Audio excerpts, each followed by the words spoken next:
A Christmas Carol by Charles Dickens, Stave 1, Part 5.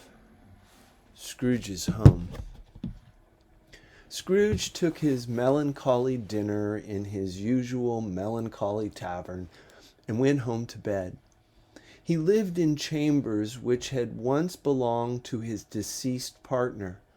It was old enough now and dreary enough, for nobody lived in it but Scrooge. The yard was so dark that even Scrooge, who knew its every stone, was fain to grope with his hands. Now, it is a fact that there was nothing at all particular about the knocker on the door, except that it was very large. It is also a fact that Scrooge had as little of what is called fancy about him as any man in the city of London. Let it also be borne in mind that Scrooge had not bestowed one thought on Marley since his last mention of his 7 years dead partner that afternoon.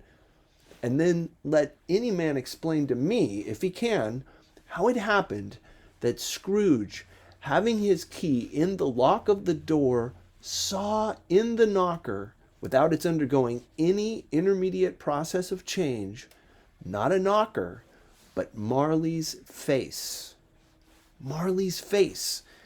It was not in impenetrable shadow as the other objects in the yard were, but had a dismal light about it, like a bad lobster in a dark cellar.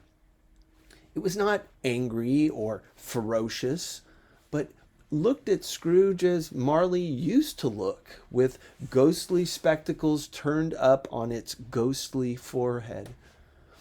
The hair was curiously stirred, as if by breath or hot air, and though the eyes were wide open, they were perfectly motionless. That, and its livid color, made it horrible. As Scrooge looked fixedly at this phenomenon, it was a knocker again. He put his hand upon the key he had relinquished, turned it sturdily, walked in, and lighted his candle.